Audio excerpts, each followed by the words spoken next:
Good morning. Good morning. Hi, Tom. Hello. How are you? It's early here. Yes, it is. And it's late where Kino is.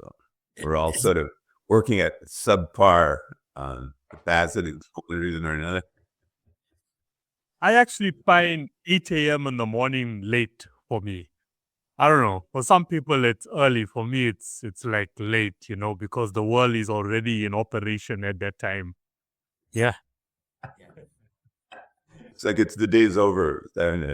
I used to do most of my writing at night, but I just don't seem to have the same energy I used to at night. Well, it's planting time here, so I work late into till around 7:30 outside, and then pretty exhausted. So What are you planting these days? it's just usual. It's like a market garden variety of vegetables, and then when that's all in, then annuals for flowers.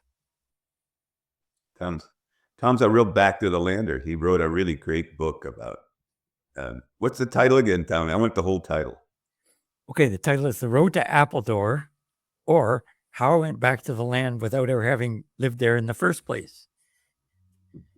So it's like a play on the idea of back to the land, whereas if you've never been there, you're not really going back. So I think back to the land may be kind of a Western concept too. Yeah. Where people go, leave the cities to go back to this sort of rural life and get away from it all and that kind of thing. So Tom left Vancouver some years ago, and he has a wonderful place up in the Kootenays in the mountains, and grows a lot of his own food. And the book is about kind of living in that rural setting and the kind of people you meet and that kind of thing. But anyway, so Kino, should we get right to it? Yeah, let's get to it. So we can just jump straight into it. I'm going to pull up the introductory page and Don, plug and play from there. All right. So it's really great to introduce Tom. Tom, I've known for many years. He's one of Canada's foremost poets, and there's won more prizes than you could shake a stick at. But I think what makes Tom particularly interesting for today's conversation is his interest in and passion for work writing, like people who really work, who express themselves through their writing, and what it's like to be on the job and how that job shapes them. And when we're talking about creating Team Human, the tendency to, I guess it's a class issue in some ways, of creating sort of working class, ruling class, employing class. And Tom attempts, I think, to give a voice to those people who are oftentimes neglected, who are kind of just toiling away in the factories. And so I think he has a particularly interesting perspective because he's also worked in those jobs and brings a real poet's eye to what it's like to work and to how that fits into the larger society. So just to get kind of, and then Tom can say whatever he wants in addition to that. But every time we start off our podcasts with a Langston Hughes poem, it seems particularly appropriate. Tom is a poet, and I'm just going to read it here in case you haven't heard it.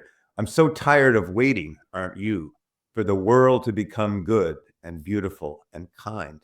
Let us take a knife and cut the world in two and see what worms are eating at the rind.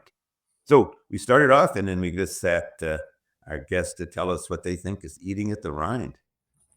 So, Tom, what did I miss? What do you want to say that gives us a better... Well, the thing about the poem is that Langston Hughes kind of blurs two things. He blurs the idea of the world, which presumably would mean the planet, which is pretty good and beautiful.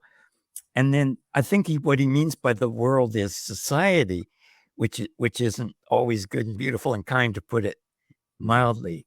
And I guess a lot of what I've done goes back to something that the German musician and theorist Theodor Adorno said, which he said, men are as mature as the forces of production of their time allow them to be.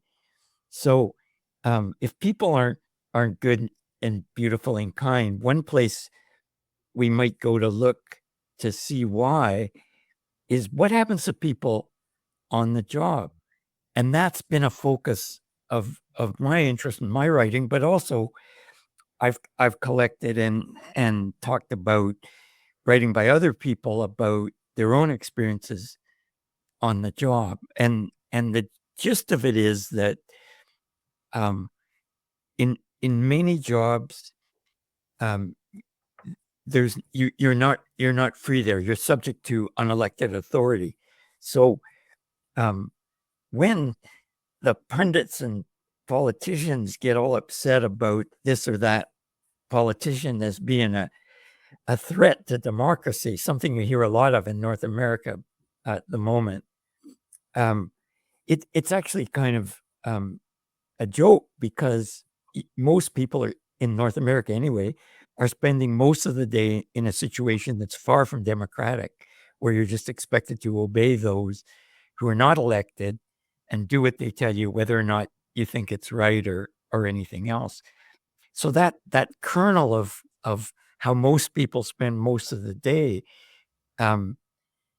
it has all kinds of implications.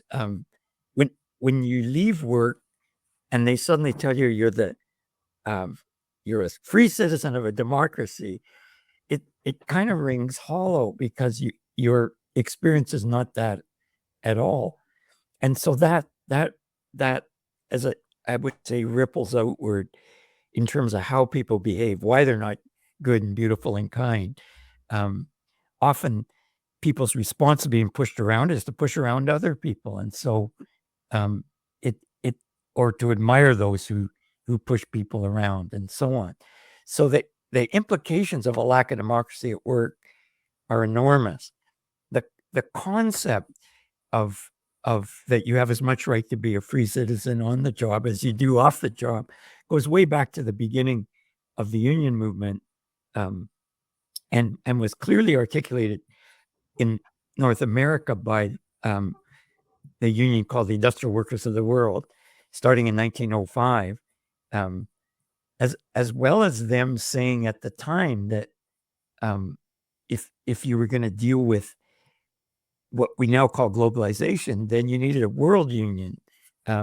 So creating Team Human seems like a good idea from a work point of view.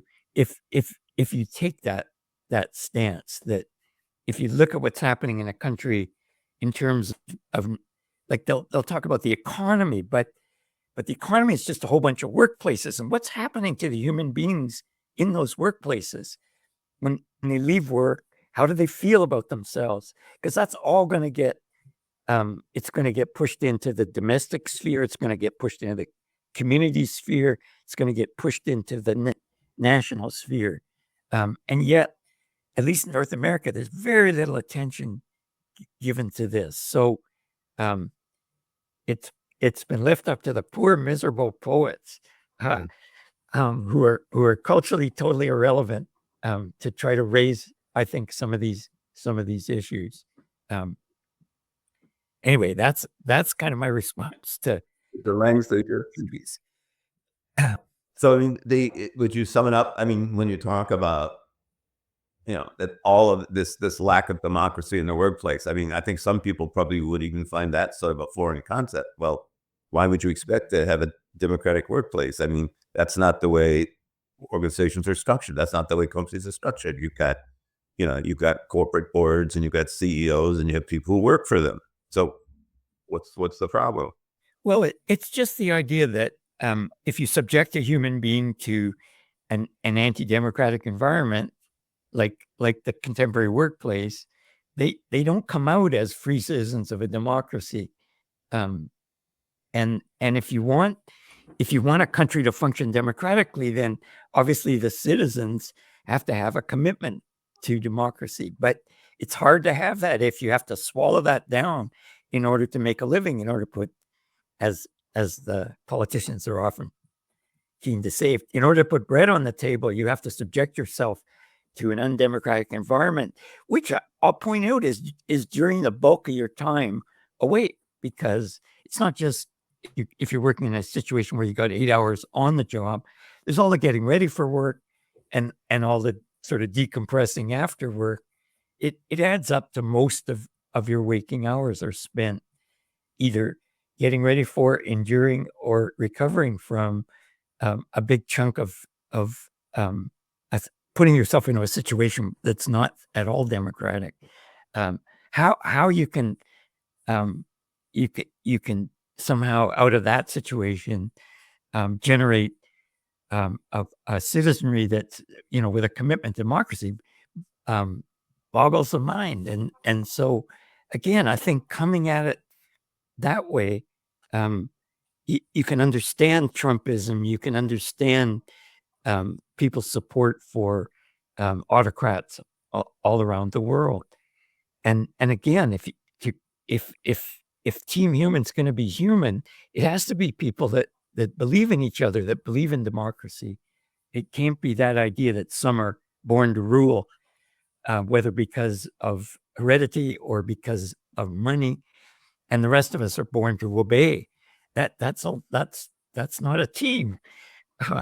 That's an army or a workplace. And so anyway, that's my take on it. I will say it's obviously more complicated than I've laid out here. If you think of it as a spectrum, some jobs you do have more autonomy than on other jobs, and some employers can be more beneficent than other employers. But at the core, at the majority, we're faced with trying to create a new and shining world with people like ourselves who are damaged by that spending all that time in an undemocratic environment. And as I say, because it ripples out to the domestic sphere, people think that's how you should behave towards other people, whether it's at home or whether it's in the community or whether it's in the nation, or even internationally. It makes it quite a challenge. But on the other hand, it's also a tool, I think, for understanding why certain things happen. That for me, anyway, has been useful. If you have a country with enormous unemployment, that's a factor. If you in terms of what are young people supposed to do, and especially given how many countries are set up, especially young men, and so it just the concept of the need for that kind of change. You just take that idea of unemployment, like South Africa has what kind of an unemployment rate for young men, Kino? An extremely high rate. Unemployment is on the rise, and it's only going to get worse, not only in South Africa, but globally, because of technology. It's filtering down. I mean, we've just found out now that Meta, which is the parent company for Facebook, has let go of thousands of people because AI is going to take over those responsibilities. So when we're talking about workplaces, I mean, I remember a cartoon years ago where professors, because they're so difficult, and somebody was saying, "I'll work for $5 an hour." Somebody said, "I'll work for food." I mean, are we getting to that point where, because out of sheer desperation, people accept any workplace? And the idea that being democratic is just superfluous. It's just, geez, I can't even think about that. Well, I mean, the IWW used to say there's no shortage of work. There's only a shortage of jobs. How many people in South Africa need housing, need healthcare, you need social amenities? That's the work in the world that needs to be done. But if there aren't, if a country's not organized democratically, if the workplace and work is not organized democratically, then you rely on a profit motive to decide what of the world's work is going to get done and what is not going to get done. Jobs are not the same as work in the sense that some work can be done, with volunteers, some work and so on. Like you said, we'll work for food.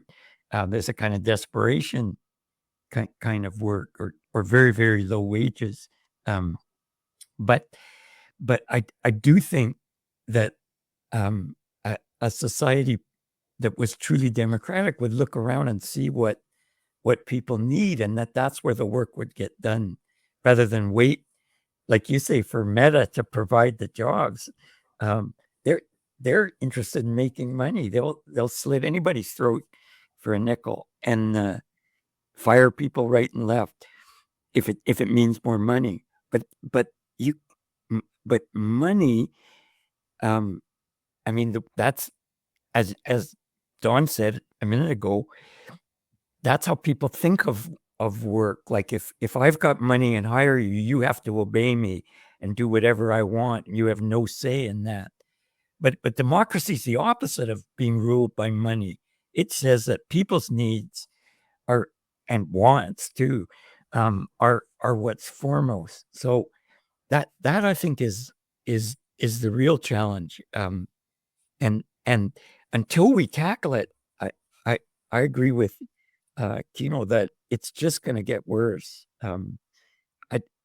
Once it was a certain subset of unions kept bringing the ideas that I'm talking about to the fore, but nowadays many unions are caught up with a much more business model of providing a service rather than changing society.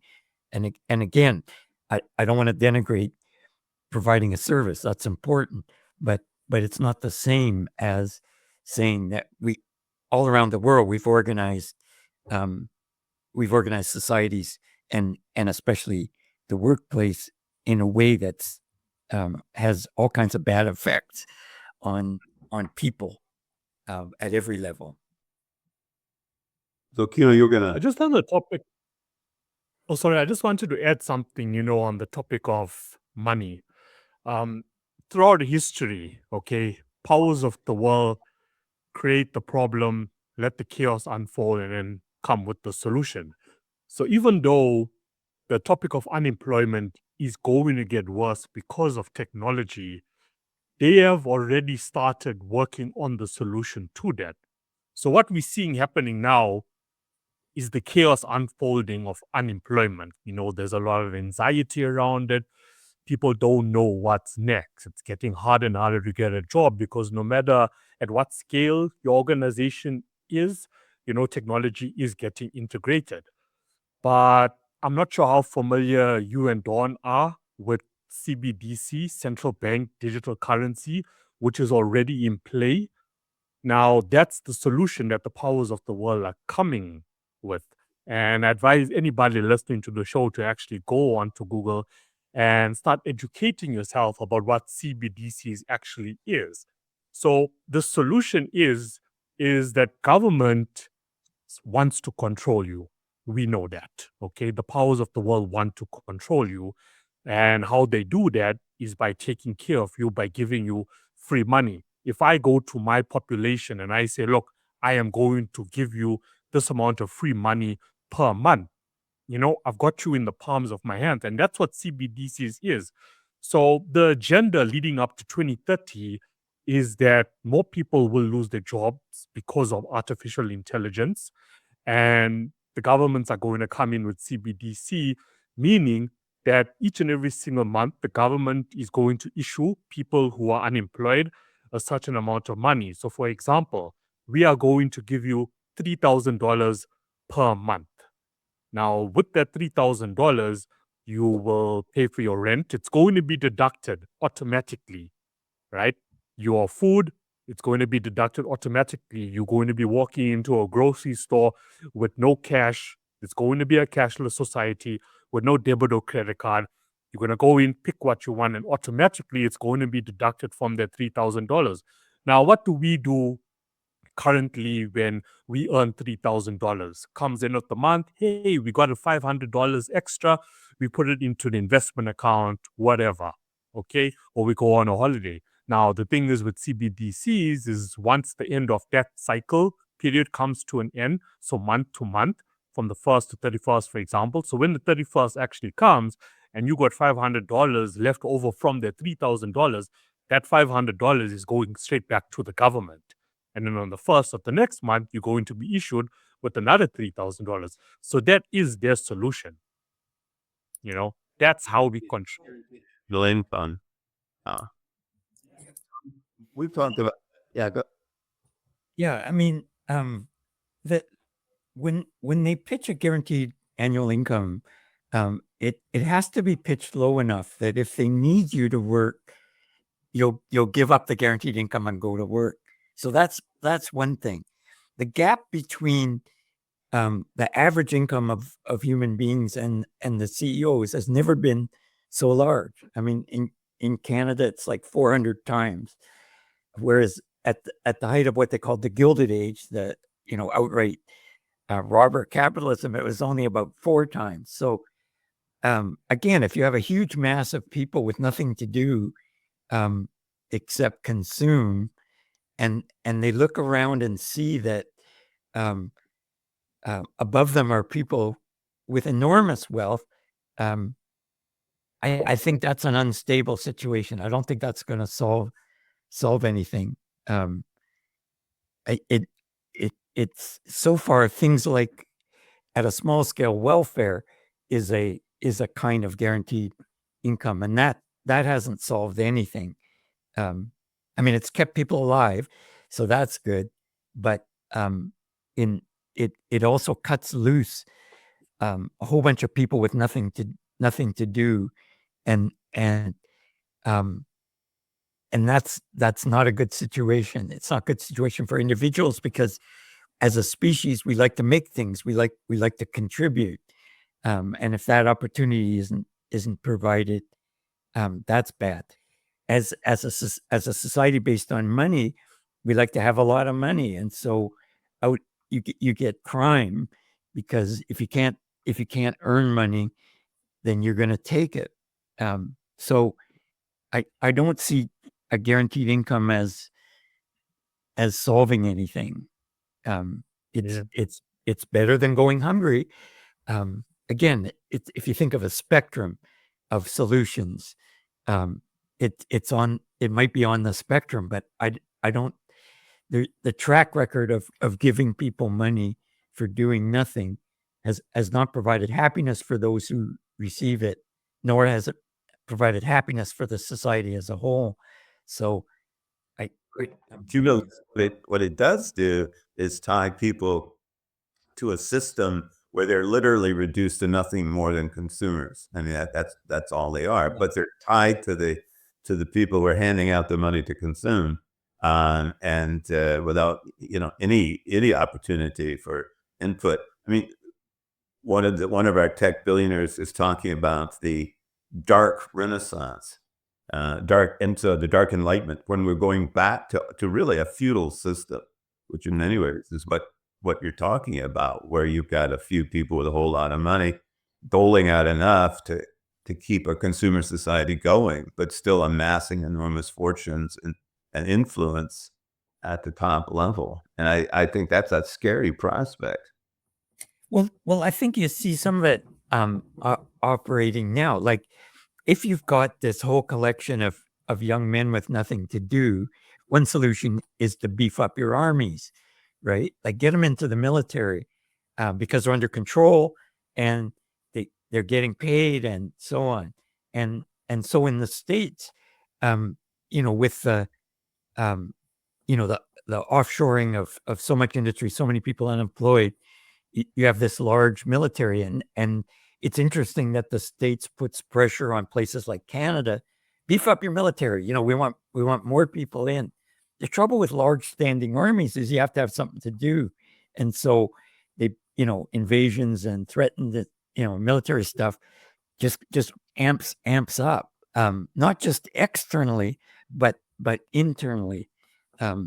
So again, I think giving people nothing to do, giving them a subsistence wage, is not is not a solution to creating Team Human. It just further divides a society.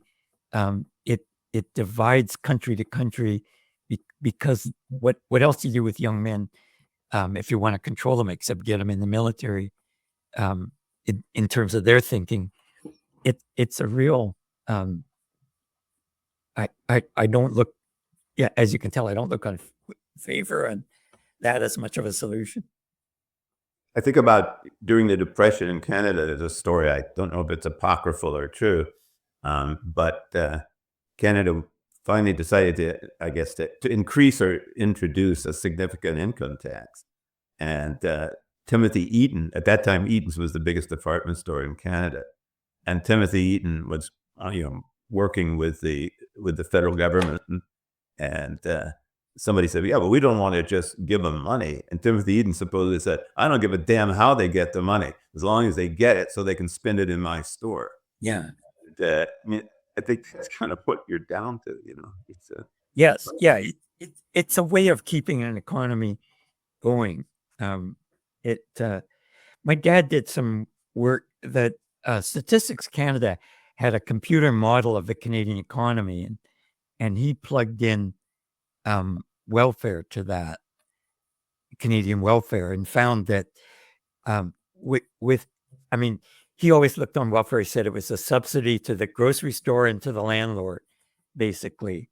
But plugging in welfare, he found that because both food and housing and the purchase of necessities are all taxed, that for every $1 the government gave in welfare, it got 50 cents back within 6 months in taxes.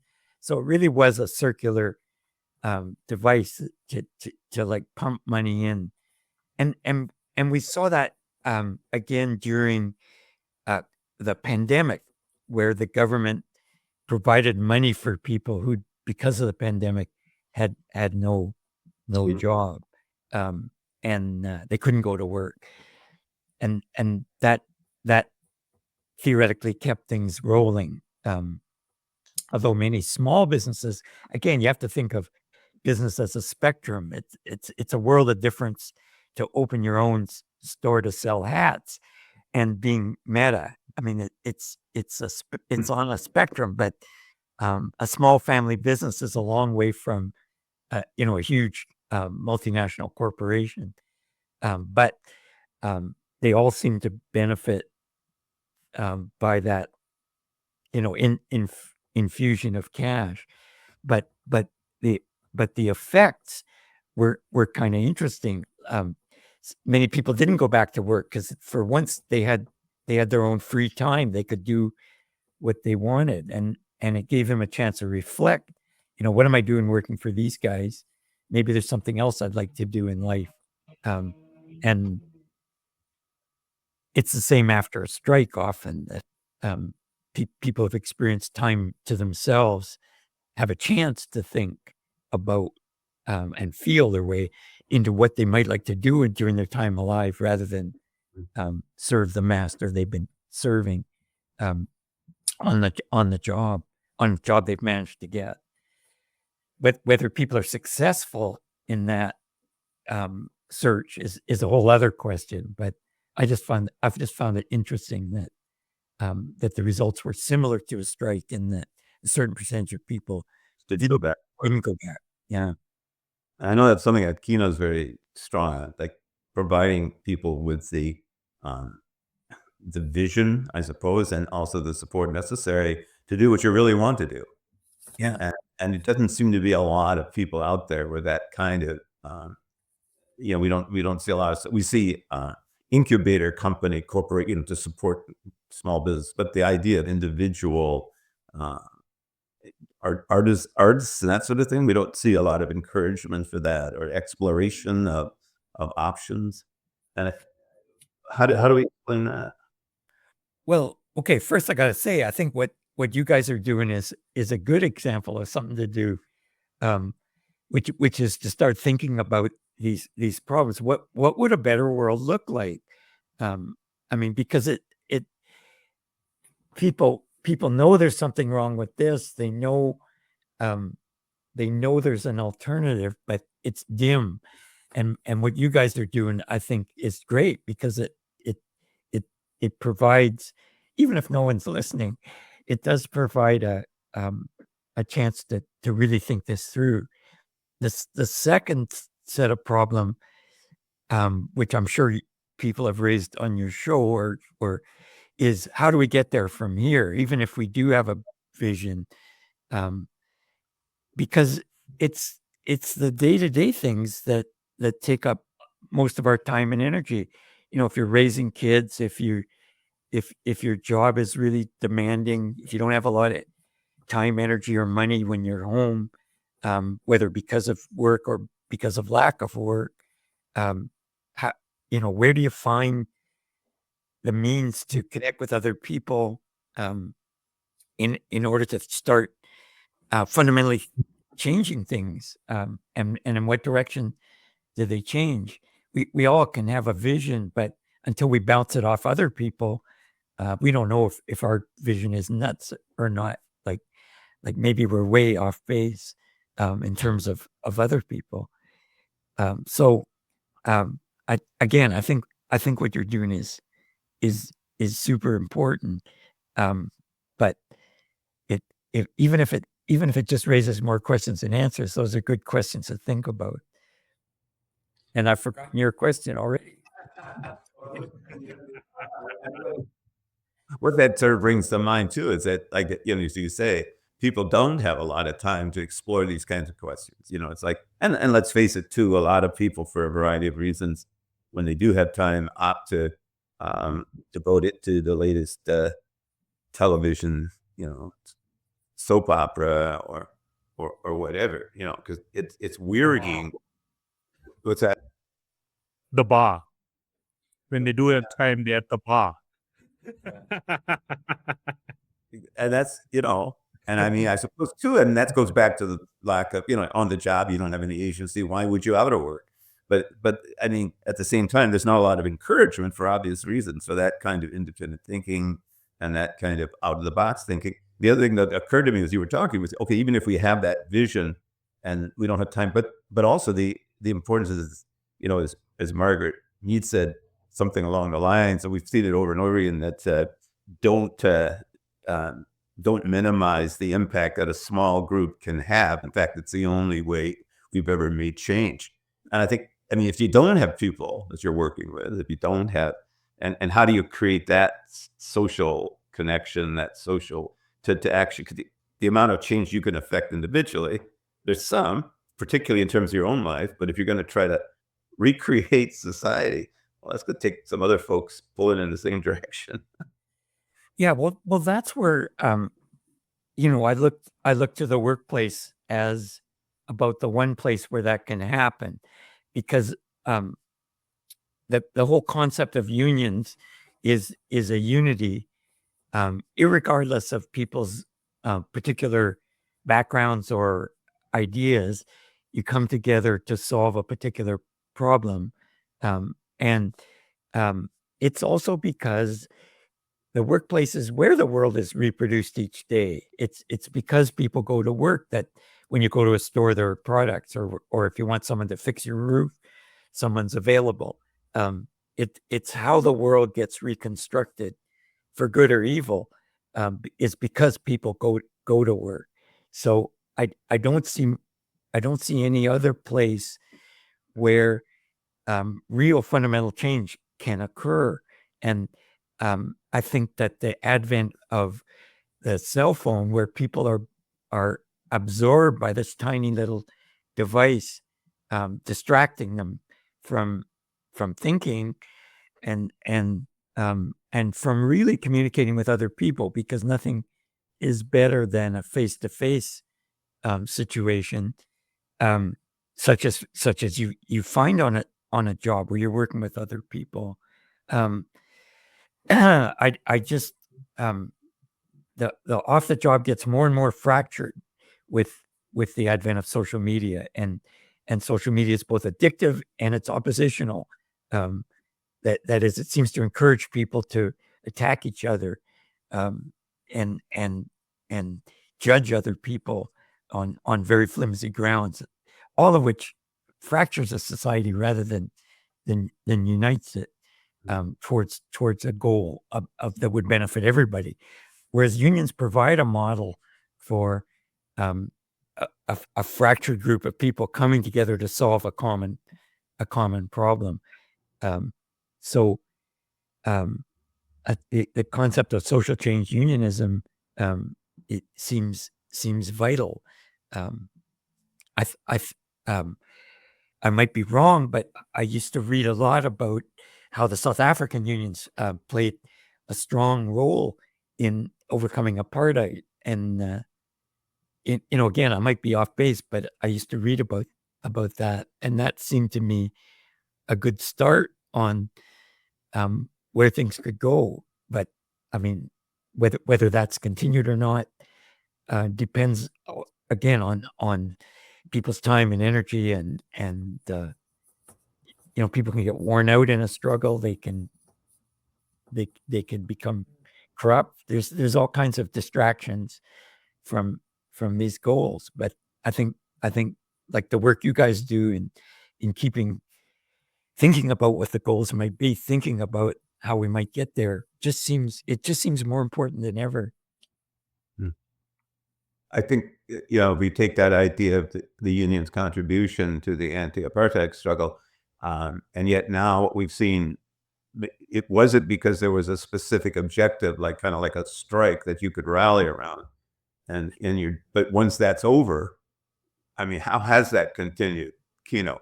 I mean, how has that union activism, how has that continued in terms of remaking South African society? So whenever there's an issue, with 1,000 employees with their company that they're working for, the unions get involved, right? Then we get this whole nationwide strike that takes place. Can take place for a day, can go up, to a month. And when you look at the reasoning behind the strike, because, okay, we feel like we're getting paid unfairly, and this is how much we want to get paid. So let's just say it's a rise of 6%. Now, the problem with South Africans is the greed. No matter which level you're at, you could be a factory worker, you could be in a managerial position, you could be the CEO of the company. Greed is what the downfall is, because the moment the company agrees to say, okay, we are going to give everybody good for a year, but then what we do is we end up abusing the system because of the unions. So what we do the next year is we go on strike again to get another 6%. So it's that continuous pressure that's always there, So it's a story of two worlds. It's okay, the companies are saying, okay, you know what, we're going to work on KPIs. So depending how you perform, that's going to now tell us as a corporation, okay, how much we are going to give you. But how much we're going to give you is never enough. So that's the issue that we have in South Africa. It's the same thing that's always, it's like whenever we hear about a strike happening, everybody is like, oh no, what do they want now? Because it's the same thing over and over and over. So that's that. So I understand, okay, the issues that we can have with companies, but then there's also another issue on the other end. So we have to sort of find a mutual ground there. So you have to ask yourself, okay, are the unions really solving the problem long term for these workers? Yeah, this is your you have to start it to ask me, monthly. So Well, yeah. Well, even in North America, some unions are under the control of organized crime. I think there's no human institution that can't be corrupted or become self-interested. And so, again, I think the cure for all that is, as you said, that trying to look at the big picture, like how is this moving society forward, not just how is this helping me, that Yeah. but where selfishness comes out of a sense that I better grab what I can while I can, and so it in a way it's scarcity thinking, rather than um, seeing a potential that maybe everybody can benefit, not just me, from certain kinds of changes. But in a society where it's one against all, then people do try to grab for themselves, like you called it greed, and I think that's good term for it. But again, how do you fight greed? Well, you need a different mindset, than just, I live in a world where if I don't grab everything I can, somebody's going to take it away from me, or I'm not going to be able to enjoy life. And it sets up a me against everybody kind of way of thinking, which again is the opposite of a team human, where the team is what's important, which is how is this going to benefit the most people, not a small subset. Whether, as you say, whether we're talking about managers, or whether we're talking about people working in a particular job who can flex their muscles. It's but but when I say unionism, as a potential way of turning this world around, it's understanding that we're trying to make change with damaged goods, which is ourselves, damaged by the family we grew up in, damaged by the community we exist in, and trying to do better, but subject to, in my experience, lots of temptations that the old order promises, but seldom delivers. So if you're talking about, I mean, this is one of the things we come up with. Tom, you had the solution right there. What's that?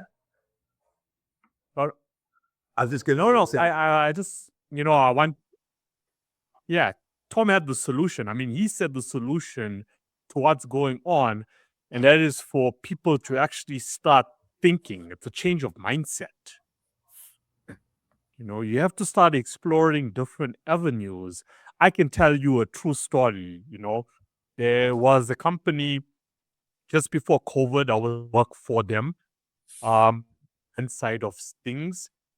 And okay, Don, the people I was, working with, they were working in the factory. And I started to pick up that, at the top, the company stood for so much principles and values, people over profit. But it was never the case at the bottom. And when I looked at these 15 individuals that were working at the company, I could see that they were unhappy. They were suppressed. And 50% was South African, 50% was Zimbabwean. And I started interacting with them and, talking to them about what I'm doing different in my life and how I go about life. And then, sparks started to happen. Then they started to like think for themselves, hey, look, let me start tapping into my skills and my talents, and I should sit down with them and I should have these one-on-one sessions to identify their skill set, because we all have a skill. And unfortunately, we don't realize, that we actually have it yet. We've been doing it for so long, or we just haven't brought awareness to look into, hey, look at what I'm actually good at versus what I'm doing with my life. And then I started to do this, with these people. And then it started to like really take off. But, let's just say the company didn't want me around too much. And that started to happen, because the moment you start, the guys at the top, they don't want someone like you around.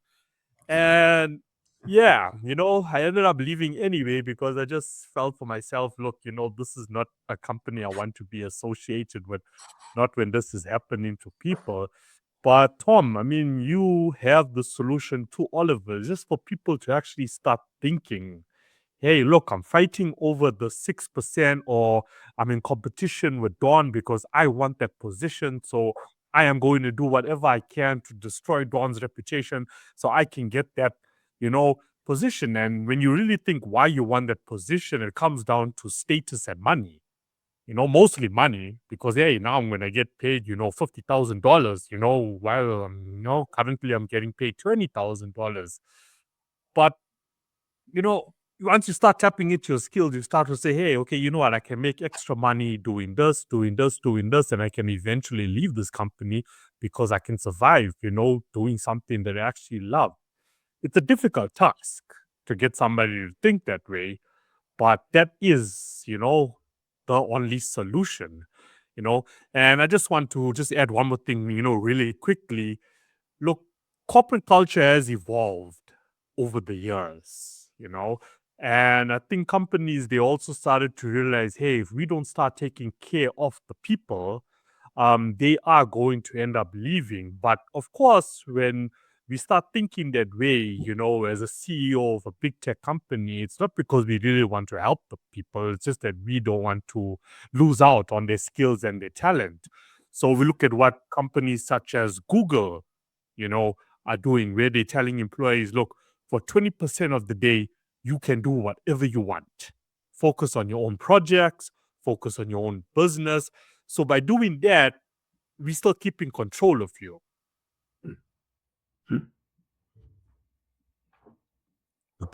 Tom, there's a lot to comment on there. I want to hear some of your thoughts. Well, no, I agree. About, well, two things, like the idea that when you begin to suggest, the way Kino did on his job, that there's other ways to think about what's happening to you, then they want to get rid of you. That's the traditional agitator that companies don't like around. There's one way of thinking, that when I worked for a truck manufacturing plant, they used to say there's the right way, the wrong way, and the Kenworth way. Kenworth was the company that made the trucks. There was certainly a corporate mentality, and they didn't want much input from anybody else. And in fact, if you did stir things up, then they'd find a reason to get rid of you. So I think that's true. I'll say that when social change unionism got going in the last century, one big part of it was education. And education was exactly what you were sort of doing on the job when you're suggesting to people that there's another alternative way of thinking. The IWW had three parts to their motto. Education was first, second was organization, and third was emancipation. And by emancipation, they meant the extension of democracy to the job. You were no longer having to obey unelected authority. But it begins with education. It begins with encouraging people to think about, maybe exposing them to ideas that they haven't had. Not to indoctrinate, not to push people around, but to somehow spark in them more reflection. It's a role, I think, that that unions should be doing, but aren't. It's a role that I think the arts should be doing, but aren't, by and large. That's why I got interested in people writing for themselves about their job, because that involves making any kind of art involves self-reflection. And so the poems and stories that come out of the workplace are full of alternative ideas. Again, no one's listening, but that's no reason not to encourage people to articulate for themselves what happens on the job, and try to find ways to publish it in the hopes of developing an audience, in the hopes of spreading the idea that there are alternatives, just like the podcast does. You guys, I think, I keep coming back to it because it seems that first step is education, which is really what you've undertaken here, and there's no going forward without it. You can't just recycle the ideas we're given and hope to build a new and shining world with that, because quite clearly it doesn't benefit people on the whole. If I could just add on to that, as an education worker, as a teacher for most of my life, the educational system, such as it is, which is basically an extension of the state, isn't particularly interested in encouraging that kind of independent thing either. And so you get, you often get very directive curricula that reflect the values and attitudes of the dominant society. And those people who come from that more privileged part of that society, surprise, surprise, succeed in the school system. They get certified, they move up. And so, that hierarchical structure is not only maintained, but taught in the schools. And then, of course, you are legitimately superior or inferior because the school system has certified you as such. You got 4.0 or 3.8, or you got a 2.4. Man, you're really stupid. You're going nowhere. And yet, as you said, Kino, and it's a really idea that I've embraced, that idea of the skills and attitudes and knowledge that people have. Everybody has got these amazing stories, which Tom has been part of, relaying. But they've also there's a guy named John McKnight, who created something called asset-based community development, where he says, people say, oh, well, we can't do that because we don't have the skills. He said, well, look around, see what you got. And one particular example was in inner city Chicago. They had lost their art program because the state had cut funding for arts, because nobody gives a shit about art, right? But they wanted to have something. So they said, yeah, but we don't have anybody to teach it. And McKnight said, look, why don't you just canvas the community within, I think it was a 50-block area, what arts people have done or know or do. And what they found was that there were literally dozens of artists and people and craftspeople who made beautiful things out of wood, who painted, but they weren't recognized, and they weren't drawn into the larger community, and they were ignored because they weren't certified. But the idea then of bringing these people in created this, not only this dynamic arts program in the school, but connected the school to the community. I always thought that was a really neat example of how we could move forward if we wanted to. Yeah. No, definitely. People are quite amazing. And if they weren't, we wouldn't be engaged in trying to make a better world. Like, we would just be content with this. The idea of the school system, I'm always trying to get people to read Charles Dickens' novel Hard Times, because it's about the first schools that were open to all. And those are factory schools, and they taught the factory virtues. And that, to me, that's where mass public education begins. The anarchist had that saying, if you like school, you'll love work, a prison of measured time. And so like being school teaches you to put up with boredom. It teaches you that everything is segmented in, like, we're going to have an hour of geography, an hour of this, an hour of that. And just like on the production line, I'm responsible for wiring in headlights to the truck, and that's all I do all day. And who cares what the truck is for or anything else? You just shut up and do what you're told. And very much like school. But Hard Times, he gets into that idea that there's maybe an alternative of what you could do with kids than subject them to schools. And of course, the earlier schools were harsher. Maybe now maybe they spray some deodorant around about student-based learning or something, some phrase. But really, at the core, it teaches people to put up with what are essentially the factory virtues. What you need to be a good and obedient employee. Add to that, the really founder of the modern American school system was a guy named Horace Mann. And in the early days, when there was very little, no government money for education. He went to the large corporate interests for donations to set up his schools, public schools, mind you, but and what he sold them, and literally at one point he said, you cannot buy better security for your wealth than to invest in public schools.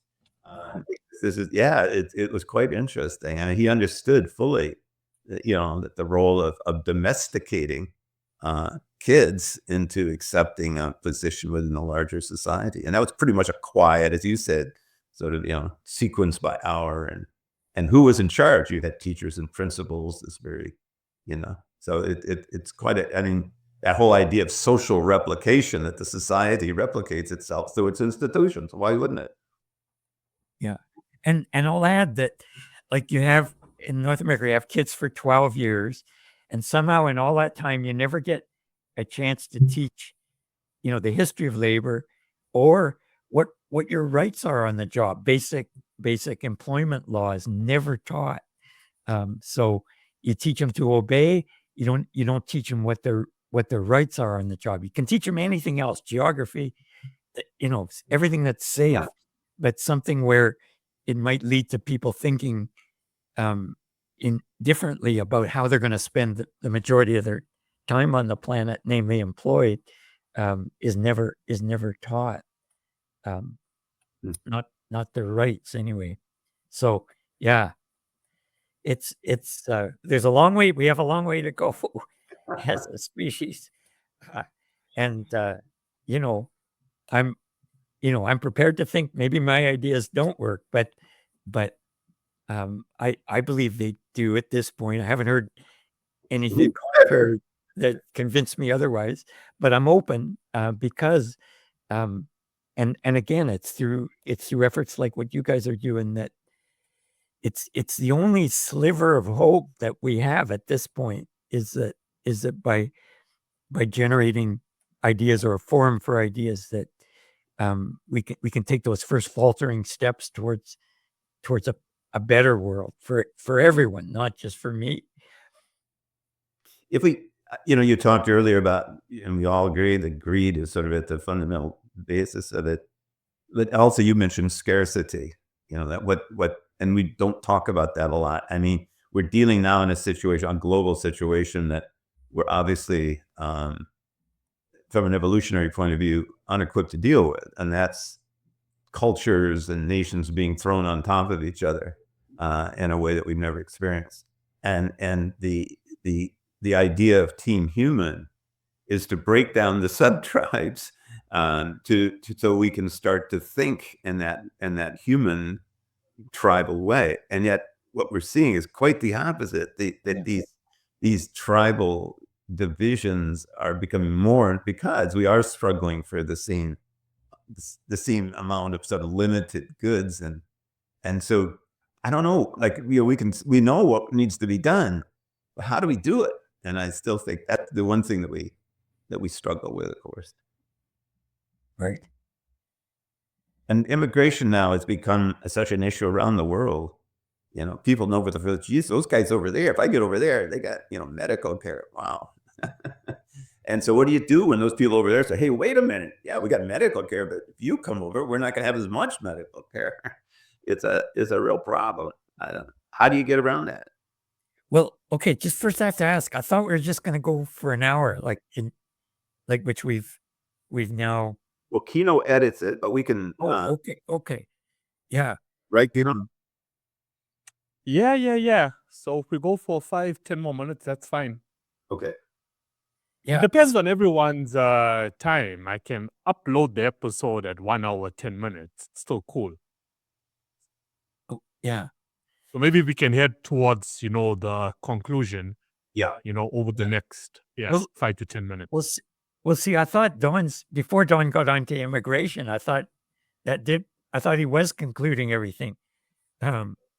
So, but see, that's like the essence of what we're trying to do here, right? And that's how to get beyond the tribal divisions that we're all a part of, and achieve a more global, species. Yeah. Well, I think, to get back to your word scarcity, which I think there's two kinds of scarcities. There's real scarcity, which is all around the world, where nations and communities have been impoverished, either by the chance of geography, or whether through colonialism, or whether through internal events. And then there's, I think, manufactured scarcity. So in North America, you have young kids who, every time there's a new kind of cell phone, feel deprived. They need that new cell phone. They feel that they're lacking it. So I think there's a way that corporations create the feeling of scarcity, and then you talk about immigration enhancing, in some people's eyes, scarcity. So healthcare was challenged, but now it's more challenged because more people have been let into the country. But again, what was the state? How did we arrive at that healthcare system? I know in Canada, for years, the doctors tried to restrict the number of people who could become doctors. I know young people who had every credential, including years in the healthcare system as working as nurses, who were denied entry because the doctors really wanted the sons, and then later the sons and daughters of doctors, to become doctors. They did not want people of just any kind of old background to come into the profession. So we had a restricted healthcare system here because of restrictions on educating doctors. I can remember students of mine that went to the Caribbean to get an MD because they couldn't, even though they had good marks, and they just came from the wrong background in terms of those who were restricting entry into educating doctors. So again, if you move the camera back far enough, why is housing restricted? Why is medical care restricted? So yes, immigration puts pressure on those things, but there's a reason why they weren't adequate to begin with. In Canada, with housing, decades and decades ago, the government moved away from encouraging co-op housing. I remember when any group of people could apply for co-op housing, and co-op housing involved not just accommodation for you or your friends, but you had to have so many units available for below market rates. You had to have so many available for the disabled, and so on. But over and all, it was a good deal. And co-ops, say, in a city like Vancouver, were popping up everywhere. Then suddenly that was taken away, support for that from the government, at the government level, rather to encourage, to encourage developers, quote unquote, meaning real estate speculators, who would put up homes for the wealthy, apartments for the wealthy, because you could make more money doing that. So we end up with a situation with a, quote, shortage of housing, which, yes, moving large numbers of people into the country makes that worse. But how is it that the housing situation was the way it was? So it's hard to redo the past, right? You can't go back and redo that. You can only change things moving forward. And is there willingness to do that? At the moment, at least in Canada, there's a lot of lip service to increasing housing stock, but really it's just a chance for housing speculators to make more money. It's not really dealing very well with the core problem. It's bad enough that in the small village near where I live, the Chamber of Commerce is building accommodation for employees, because locally the price of accommodation has gotten so high that they can't encourage people to come and work for a low wage, immigration or not.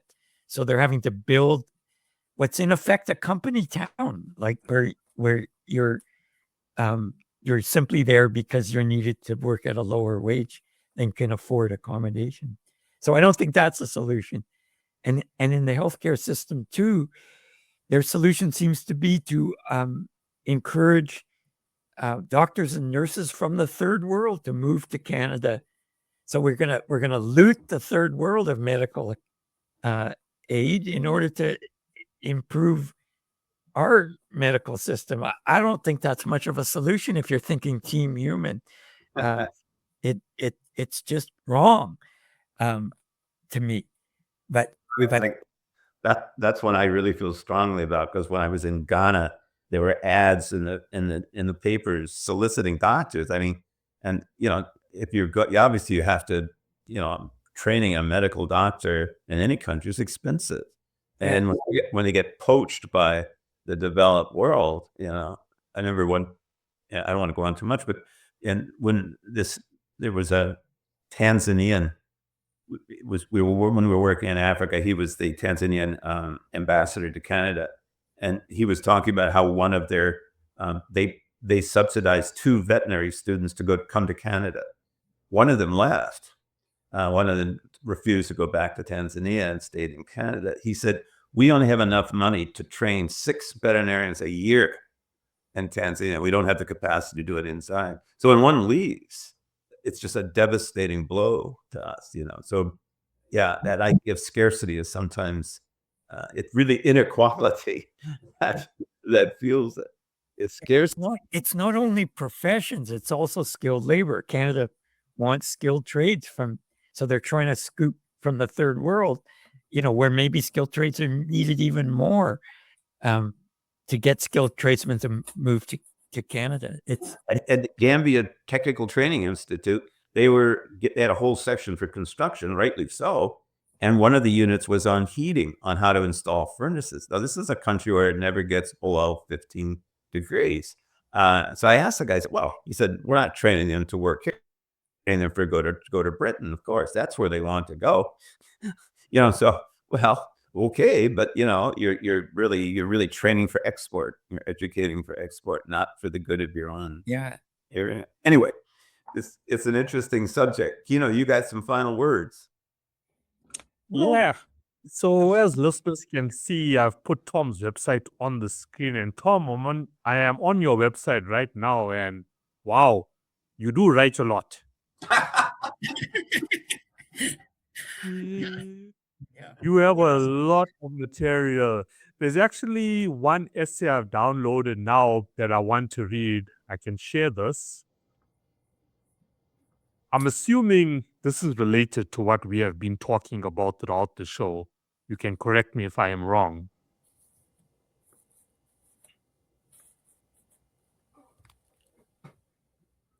Work in silence. Work in silence.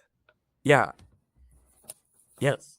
I mean, it's related. That essay deals more with wanting to have more people writing about their own job experiences, not the experiences of other people, but their own, and why in a society that refuses to pay any attention to what people have to say about their jobs, about looking at work as a center of people's lives, not something peripheral or something you can safely ignore, why that's not a good idea. I thought your concept earlier that by getting people to reflect on their workplace, you're encouraging critical thinking, literally, right? Instead of just accepting it by thinking about it. And I hadn't really thought of it in those terms. It's not just that you're documenting your work; you're reflecting on it. Well, you can't create, whether it's a poem or a story, without reflection. Every poem or story contains a whole bunch of values that are being communicated, whether it's explicitly or implicitly. On the job, there are wonderful storytellers. People have told the same story over and over again, but every one of those stories, it's the push of a value, whether what an idiot such and such a fellow worker was, or The best how of them. awful this boss was, or that foreman was, or how stupid the company is in their decisions. Those stories all have a moral, if you like, but they're wonderful. They're wonderful stories, some of which are even true, and lots of them are kind of mythical. There's on all kinds of jobs. There's stories about people who every day they steal a little bit from the job and they're able to reconstruct on their own whatever it is they make on the job. I've heard that on construction jobs, and I've even that on working at the truck plant. There was a story about a guy that stole everything and was able to build his own truck in his garage. Just totally impossible. But that was the story. People would tell it to you straight face. And I think it's a reflection of people feel something of themselves is stolen at work. And so this is like an imaginary getting back at the conditions under which we do remake the world every day. Build a semi truck from the parts that you stole. They stole my time. I'm going to stole it.